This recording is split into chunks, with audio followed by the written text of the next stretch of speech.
संविधान चिल्ला चिल्ला के कह रहा है मेरे में बहुत सारी खराबियां, मुझे ठीक करो। भारत पूर्ण रूपेण हिंदुओं का है, यहाँ की एक एक इंच हिंदुओं की है, यहाँ के एक एक मिट्टी पे हिंदुओं का अधिकार है। तो इस्लाम धर्म कैसे हो सकता है? एक म्यान में कभी दो तलवारें नहीं रह सकती। भारत जो एक म्यान है, मंदिर सरकार का विषय ही नहीं है। अगर मंदिर के पैसे से ईसाई और मुसलमान का उत्थान होता है तो ये सीधे सीधे हिंदुओं के गले पे अप्रत्यक्ष रूप से सरकार द्वारा प्रहार है। अगर गवर्नमेंट मंदिर से टैक्स ले रही है तो मस्जिद और चर्च से क्यों नहीं ले रही? और गवर्नमेंट मंदिर से, जब कॉन्स्टिट्यूशन सेकुलर है, सबको समान अधिकार है, तो हिंदू के मंदिर से क्यों टैक्स लिया जा रहा है, बाकी जगह से क्यों नहीं लिया जा रहा? इस वक्त हम दिल्ली के जंतर मंतर पे मौजूद है और हम अब देख सकते हैं हमारे पीछे जो है एक सनातन धर्म दल के बैनर तले जो यहाँ पे प्रोटेस्ट किया जा रहा है और जितने भी उसके जो मेंबर्स हैं, प्रोटेस्टर्स हैं, वो हमारे साथ मौजूद है बातचीत करने के लिए। क्या इनका मुद्दा है, क्या मकसद है, किस वजह से यहाँ पे आज जो है इनको दिल्ली के जंतर मंतर पे आना पड़ा है, ये जानने की कोशिश करेंगे। बहुत बहुत स्वागत है। आप लोग क्यों यहाँ पे धरना पे आए हुए हैं और क्या मतलब क्या वजह, क्या मजबूरी हो गई यहाँ पे आने का? सबसे बड़ा विषय है कि जितने भी भारत में मंदिर हैं उसको सरकार के नियंत्रण से मुक्त करना। हमारा वन लाइन एजेंडा है कि मंदिर जो है वो हिंदू समाज का है, वो विशुद्ध रूप से धार्मिक विषय है, वो कोई कॉन्स्टिट्यूशनल सब्जेक्ट नहीं है। ये कोई ऐसा सब्जेक्ट नहीं है मंदिर को कहीं भी कॉन्स्टिट्यूशन में डिफाइन नहीं किया गया। आप अगर पूरे ये रहा कॉन्स्टिट्यूशन, आप देख सकते हैं ये भारत का संविधान है। भारत के संविधान में कहीं भी मंदिर को डिफाइन नहीं किया गया कि मंदिर क्या होता है और मंदिर किसे कहते हैं। तो सबसे बड़ी बात यह है कि मंदिर कहाँ परिभाषित है, तो मंदिर हमारे शास्त्रों में परिभाषित है। मंदिर की जो पूरी व्याख्या है, मंदिर किसे कहते हैं, मंदिर में क्या होना चाहिए, ये कोई साइंस का सब्जेक्ट नहीं है कि उसके अकॉर्डिंग चलेगा। मंदिर गीता में डिफाइन है, मंदिर वेदों में डिफाइन है। मंदिर अगर मंदिर जो है गवर्नमेंट के अधीन आता है तो इसमें क्या दिक्कत है? मंदिर सरकार का विषय ही नहीं है। अगर आप समझिए कि मैंने विज्ञान पढ़ा है और आप मेरे हाथ में इतिहास की पुस्तक पकड़ा दें तो मैं इतिहास की पुस्तक का क्या करूंगा? या तो उसके साथ छेड़छाड़ करूंगा, क्योंकि मुझे समझ ही नहीं, वो मेरा सब्जेक्ट ही नहीं है। सरकार का सब्जेक्ट ही नहीं है मंदिर। फिर सरकार का जब सब्जेक्ट नहीं है तो वो उस पैसे को उसको पता ही नहीं है। मंदिर के पैसे से, मंदिर किसका? हिंदू का। तो मंदिर के पैसे से हिंदू का उत्थान होना चाहिए। लेकिन अगर मंदिर के पैसे से ईसाई और मुसलमान का उत्थान होता है तो ये सीधे सीधे हिंदुओं के गले पे अप्रत्यक्ष रूप से सरकार द्वारा प्रहार है। ये कैसे है? तो मंदिर का पैसा जो है मतलब ईसाई मुसलमानों के पीछे, क्योंकि आपका कॉन्स्टिट्यूशन सेकुलर है। आपका जो कॉन्स्टिट्यूशन है सेकुलर है, सरकार सेकुलर कॉन्स्टिट्यूशन से चलेगी। तो सरकार की मजबूरी है कि उस पैसे को सब में वितरित करना ही पड़ेगा। ये सरकार की मजबूरी है। यानी आपका कहना है जो मंदिर से जो पैसा आ रहे हैं वो सरकार ले लेती है और सरकार जो है सभी को दे रही है। सभी को देगी। या तो आप दो काम कीजिए, या तो आप कॉन्स्टिट्यूशन को हिंदू बनाइए, हिंदू कॉन्स्टिट्यूशन इसे बनाइए। हिंदू कॉन्स्टिट्यूशन बन जाएगा तो ये जो पैसा है ये सीधे सीधे हिंदुओं के हाथ में जाएगा। सबसे टैक्स लीजिए, फिर सबसे टैक्स लीजिए। नहीं तो सीधे सीधे मंदिरों को हिंदुओं के अधीन कर दीजिए। यानी आपका कहना है कि हिंदू राष्ट्र बनना चाहिए? निश्चित ही हिंदू राष्ट्र बनना ही चाहिए। नहीं, हिंदू राष्ट्र बनने में भी क्या समस्या है? मंदिर से हिंदू राष्ट्र कहाँ से आ गया? नहीं, अगर अभी इन्होंने कहा कि हिंदू का कर दीजिए, फिर सभी से टैक्स लीजिए, अभी कहा नहीं, मैं कह रहा हूँ हिंदू राष्ट्र बनना चाहिए, इसमें क्या समस्या है? उन्होंने कहा अगर गवर्नमेंट मंदिर से टैक्स ले रही है तो मस्जिद और चर्च से क्यों नहीं ले रही? और गवर्नमेंट मंदिर से, जब कॉन्स्टिट्यूशन सेकुलर है, सबको समान अधिकार है, तो हिंदू के मंदिर से क्यों टैक्स लिया जा रहा है, बाकी जगह से क्यों नहीं लिया जा रहा? देखिए भाई साहब का कहना है कि ये जब संविधान मतलब ये सेकुलर कंट्री है, इसमें सभी धर्म के लोग रहते हैं और मंदिर का ही पैसा सरकार क्यों टैक्स के बिना पे लेगी? ये जो क्रिश्चियन से भी, यानी चर्च से भी हो, गुरुद्वारा से भी हो, मस्जिदों से भी टैक्स लिया जाना चाहिए, ये आपका कहना है? मैं अपनी बात को फिर से स्पष्ट करता हूँ। या तो आप कॉन्स्टिट्यूशन को हिंदू कॉन्स्टिट्यूशन बना दीजिए। अगर आप कॉन्स्टिट्यूशन से सेकुलर वर्ड हटा देते हैं, जो सेकुलर कॉन्स्टिट्यूशन है, सेकुलर कॉन्स्टिट्यूशन से मंदिरों का पैसा सबके पास जा ही नहीं सकता। ये सेकुलर कॉन्स्टिट्यूशन की मजबूरी है कि सरकार को सबके लिए काम करना पड़ेगा। ये सेकुलर कॉन्स्टिट्यूशन की व्यवस्था है। तो हमारी दो मांगे हैं, या तो कॉन्स्टिट्यूशन से सेकुलर वर्ड को हटाइए, या तो मंदिरों को पूर्ण रूपेण हिंदुओं के अधीन कर दीजिए। हिंदू बिल्कुल हिंदू अपना मंदिर चलाने में सक्षम है और चलाता रहा है। पिछले लाखों, गवर्नमेंट हमें दे रही है क्या? क्या दे रही है गवर्नमेंट हमें? पिछले लाखों वर्षों से मंदिरों को हिंदुओं ने स्वयं चलाया है। हिंदुओं के प्रबंधन को हिंदुओं ने स्वयं चलाया है। हिंदू के प्रबंधन में कभी, मंदिर के प्रबंधन में कभी किसी का हस्तक्षेप नहीं रहा है। तो हमारी दो मांगे हैं, या तो कॉन्स्टिट्यूशन से सेकुलर वर्ड को एलिमिनेट किया जाए और या तो मंदिरों को पूर्ण रूपेण हिंदुओं के अधीन कर दिया जाए। अभी आप जो है एक भाई से बातचीत के दौरान आप कह रहे थे कि इस्लाम जो है वो धर्म नहीं मजहब है और जो हिंदू धर्म है। निश्चित ही धर्म सब मैं फिर से कह रहा हूँ, धर्म शब्द सबसे पहले कहाँ वर्णित है? आपके शास्त्रों में ना। तो धर्म को व्याख्यात और परिभाषित कौन करेगा? आपके शास्त्र करेंगे। तो इस्लाम धर्म कैसे हो सकता है? इस्लाम अपने आप को मजहब कह रहा है, धर्म नहीं, इस्लाम धर्म नहीं है, इस्लाम तो मजहब है। खुद कह रहा है अपने। कुरान में धर्म शब्द कहाँ लिखा हुआ है? अलग अलग लैंग्वेज में कहा जा रहा है। नहीं तो आप जो है गाय को काऊ थोड़ी कह सकते हैं। काऊ तो यूरोप में डिफाइन हुआ है।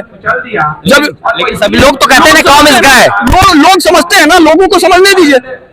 ट्रांसलेशन, हमारे शब्द ट्रांसलेट नहीं हो सकते, धर्म को आप ट्रांसलेट नहीं कर सकते। देखिए इंग्लिश में तो रिलीजन कहते हैं, रिलीजन में धर्म होता है, रिलीजन में मजहब उसी को कहते हैं। मैं वही कहना चाह रहा हूँ, धर्म की व्याख्या बहुत बड़ी है।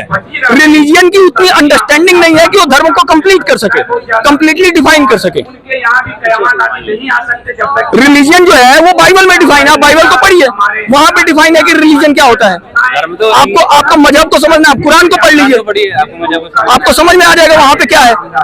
कैसे तो ये समझते हैं कि हिंदी में धर्म कहते हैं, और मैं वही तो कहना चाह रहा हूँ ना, वो उसको इंटरप्रेट कौन करेगा, उसकी व्याख्या कौन करेगा? मजहब की व्याख्या इस्लाम करता है। उनके धर्मगुरु करेंगे। हाँ, उनके धर्मगुरु नहीं, उनके मजहबी जो मौलाना है वो करेंगे। धर्मगुरु भी हमारे होते हैं। और क्या मकसद आप लोगों का कि जितना भी जाति जो है सवर्ण गैर सवर्ण ये खत्म होना चाहिए? आप लोग क्या जाति तो हमारे, देखिए जाति को लेके बहुत ज्यादा मिस इंटरप्रिटेशन हुआ है। जाति भारत की पहचान है, जाति कोई गलत शब्द नहीं है। लेकिन तो पहले आपके साथ जो थे वो कह रहे जाति खत्म होना चाहिए। जब कास्ट शब्द जोड़ा गया 1857 के विद्रोह के बाद, प्रॉब्लम सारी देश में शुरुआत होती है 1857 का जो विद्रोह होता है आजादी के लिए। कास्ट शब्द वहां से गढ़ा गया। कास्ट शब्द इंडिया का शब्द नहीं है, जाति शब्द भारतीय शब्द है। कास्ट शब्द word is not Indian word, is Greek word. लेकिन कास्ट में तो जाति आता है ना। मैं वही कह रहा हूँ, इस देश को सबसे अधिक बर्बाद अंग्रेजों ने किया है।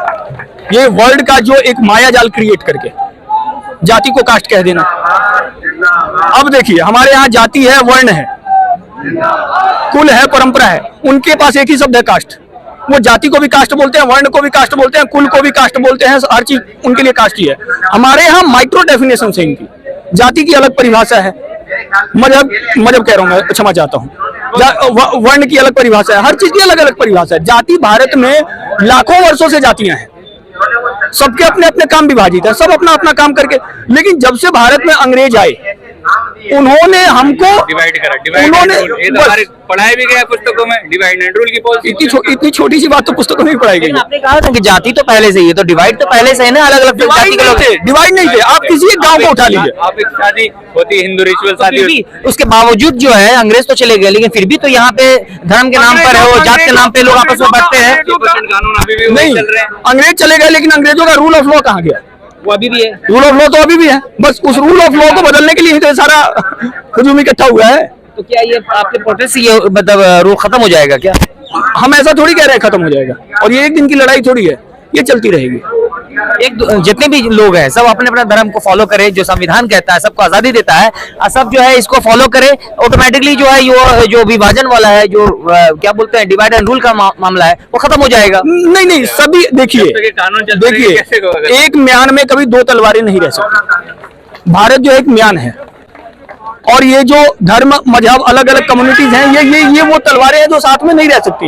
ये केवल एक हाइपोथेटिकल बात है, हाइपोथेटिकल कॉन्सेप्ट है। ये जो भारत में जो है तो कौन कौन लोग रहते हैं? भारत पूर्ण रूपेण हिंदुओं का है। यहाँ की एक एक इंच हिंदुओं की है, यहाँ के एक एक मिट्टी पे हिंदुओं का अधिकार है। ये पूर्ण रूपेण हिंदुओं का होना चाहिए। बाहर से थोड़ी आए। मुसलमान जो है, मुसलमान हो या क्रिश्चियन हो, सिख हो, उनको नहीं मिलेगी। सिख को तो फिलहाल मैं हिंदू ही मानता हूँ। सिख, बौद्ध और मानना छोड़िए, वो आपको नहीं मानते, लेकिन क्या है वो, देखिए यहाँ पे पत्थर है, हम उसको पत्थर मानते हैं। पत्थर अपने आप को पत्थर ना माने, इसमें हमारा दोस्त थोड़ी है। अगर वो उसकी मूर्खता है कि वो अपने आप को जो है ईंट बोल रहा है, तो इसमें हमारा दोस्त थोड़ी है। यानी क्रिश्चियन को, फिर क्रिश्चियन का नहीं होना चाहिए। क्रिश्चियन नॉन हिंदू है, डिफाइन है बिल्कुल। क्रिश्चियन नॉन हिंदू है, आपका कॉन्स्टिट्यूशन भी बोल रहा है, आपका संविधान भी क्रिश्चियन को नॉन हिंदू बोल रहा है, आपका संविधान भी मुस्लिम को नॉन हिंदू बोल रहा है। आर्टिकल 25 वहां भी डिफाइन है, वहां पे साफ साफ लिखा हुआ है। सिख हिंदू है, सिख हिंदू है, बौद्ध हिंदू है। वो तो नहीं मान रहे, वो कब से उन्होंने ना मानना शुरू किया? जब से क्रिश्चियन इन्वेजन हुआ, जब से अंग्रेज आए, जब से खालिस्तान मूवमेंट शुरू हुआ। खालिस्तान मूवमेंट के बाद सिखों ने स्वयं को नॉन हिंदू कहना शुरू किया। अंग्रेजों ने कानून बना के सिखों को अलग आज आपको क्या लग रहा है? आज कई सारी कम्युनिटीज हैं जिनके पीछे चर्च लगा हुआ है और क्रिश्चियनिटी का पूरा एजेंडा लगा हुआ है कि वो खुद को नॉन हिंदू कहना शुरू करे। आपको क्या लग रहा है? आज सिख बोल रहे हैं, मैतेई बोल रहे हैं, मैतेइयों ने भी खुद को नॉन हिंदू बोलना शुरू कर दिया। जाट भी कभी कभी बोलने लग जाते हैं कि हम हिंदू नहीं है। अभी तो एक शुरू हुआ कि करनी सेना के कुछ लोग बोलने लग गए कि हम हिंदू नहीं है। इनके पीछे कौन से लोग हैं? इनके पीछे वही है क्रिश्चियनिटी और चर्च। संजीव तिवारी, मैं बिहार से, गोपालगंज। आपने देखा कि अभी जो हमारी बात जो है गोपाल जी से बातचीत हो रही है, संजीव तिवारी जो बिहार के गोपालगंज से आए हुए हैं, उन्होंने कहा कि ये जो देश है हमारा, जो देश भारत है, वो हिंदुओं का है। यहाँ पे जो मुस्लिम है या जो क्रिश्चियन है उनका देश नहीं है, और एक म्यान में दो तलवार नहीं। हिंदू बन के रह सकते, लेकिन ऐसे नहीं रह सकते। ऐसे नहीं रह सकते। क्यों नहीं रह सकते? संविधान तो इजाजत देता है। संविधान का आर्टिकल को नहीं मानते। संविधान में मेरी पूर्ण आस्था है, मेरे हाथ में संविधान है। संविधान का आर्टिकल संविधान का आर्टिकल 368 कहता है कि संविधान में संशोधन हो सकता है। हम संविधान को रिफॉर्म करेंगे। संविधान का हम तो उसी की बात कर रहे हैं। संविधान कह रहे हैं कि मुझे संशोधन की बात करेंगे तो अगर संविधान ये भी तो कहता है कि आप लोग भी दूसरे में कन्वर्ट हो सकते हैं। मैं इस्लाम की बात नहीं कर रहा हूँ किसी तो संविधान तो हम तो वही है ना कन्वर्ट। लेकिन हम 368 को पकड़ के बैठे हुए हैं। संविधान कह रहा है कि मुझे संशोधित कर दो, मेरे में कुछ खराबियां हैं, मुझे ठीक करो। ये संविधान कह रहा है। संविधान चिल्ला चिल्ला के कह रहा है मेरे में बहुत सारी खराबियां, मुझे ठीक करो। मेरे में आर्टिकल 368 है। आपसे कह रहा है संविधान, हमसे कह रहा है। और आप देखिए ना 368 आपसे भी कहेगा। आप देखिए 368 देखिए, 368 देखिए, बार बार कह रहा है कि मुझे संशोधित करो, मुझे रिफॉर्म करो। चलिए, इन सभी बातों पर आप लोगों को क्या राय, कृपया कमेंट करके हमें जरूर बताएं। अब तक के लिए बस इतना ही, फिर मिलेंगे एक नई अपडेट के साथ। बाहर टाइम से पढ़ने के लिए बहुत बहुत धन्यवाद। जय हिंद, जय भारत।